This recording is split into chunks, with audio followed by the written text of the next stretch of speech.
Hello friends, मी अनु. तर तुम्ही मागचा ब्लॉग पाहिलाच असेल माझा. तो पहिला ब्लॉग होता, तुम्ही नक्की पहा. त्याच्यामध्ये आपण खूप सारे धमाल, मस्ती, फोटोशूट्स, खूप सारे छान गप्पा गोष्टी केल्या. आता हा माझा सेकंड ब्लॉग आहे. तुम्ही पाहतच असाल फ्रेंड्स. मी सकाळी उठले आणि मला तयार केलं. मला बाहेर जायचं होतं, म्हणजे डॉक्टरकडे. माझी तब्येत ठीक नव्हती. मग डॉक्टरकडून आल्यावर जरा औषधं वगैरे खाऊन मला जरा बरं वाटायला लागलं आणि मी नॉर्मल सारखे बोलायला वगैरे लागले, मस्ती करायला लागले, चिल करायला लागले, सगळ्यांशी गप्पा गोष्टी करायला लागले. तुम्हाला तर माहितीच आहे फ्रेंड्स, मला किती गप्पा गोष्टी करायला आवडतात, मस्ती करायला आवडते, खेळायला आवडतं. तर असाच माझा दिवस चालू झाला. मग त्याच्यानंतरच दुपार झाली. मग मला परत त्रास होऊ लागला. मग मी झोपी गेले आणि माझी तब्येत परत खराब झाली. मग मी झोपी गेले आणि तो दिवस तसाच गेला माझा. द नेक्स्ट डे सकाळी उठल्यावर परत मला आंघोळ घातली आणि मी रेडी झाले. मला परत आज डॉक्टरकडे घेऊन जाणार होते. मग मी वेगवेगळ्या पोजेस दिल्या, छान छान पोजेस देऊन फोटोज काढले. मग आम्ही परत डॉक्टरकडे गेलो. तर फ्रेंड्स, तुम्ही पाहतात की माझ्या हाताला सलाईन लावले.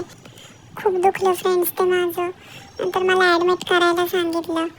ॲडमिट केल्यानंतर फ्रेंड्स मला पोटाचं इन्फेक्शन झालं होतं. त्याच्यामुळे मला ॲडमिट करायला लावलं. तुम्ही पाहतच असाल, हॉस्पिटलमध्ये आहे मी आणि मला सारखे सलाईन चालू होते. मला तिथे झोळी नेली होती, कारण की मी झोळीशिवाय झोपत नव्हते. आजी पहा माझ्याशी कशी गप्पा मारते येते.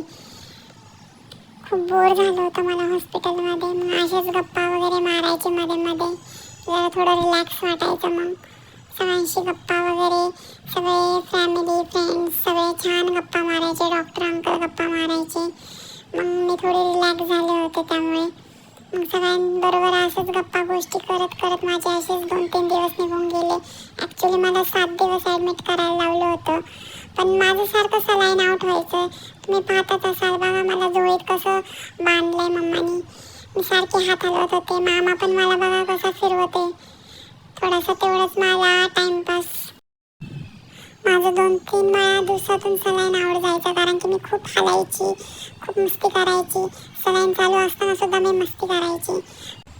मग मम्माने माझा हात बांधून ठेवला, म्हणजे मी सारखी, मलाच त्रास होतो ना परत. ते हलवल्यासारखं आउट गेल्यावर मलाच परत इंजेक्शन देतात. मग 7 दिवसानंतर माझी परत सोनोग्राफी केली आणि माझे रिपोर्ट्स नॉर्मल आले. हे बघा फ्रेंड्स, फायनली माझ्या हातावरचं ते काढून घेतले. आता शिक मला जरा रिलॅक्स वाटते. खूप चिडचिडी झाले होते मी त्या दरम्यान. आता जरा थोडं बरं वाटतं आणि मी खूप खुश होते त्या दिवशी. घरी आल्याला बाई आंघोळ घातली मला. किती फ्रेश आणि छान वाटायला लागलं होतं मला तेव्हा, एवढ्या दिवसानंतर आंघोळ वगैरे करून. माझे 7 दिवस असेच गेले हॉस्पिटलमध्ये. सो तुम्हाला मी नेक्स्ट व्हिडिओमध्ये सांगेल नंतर काय झालं.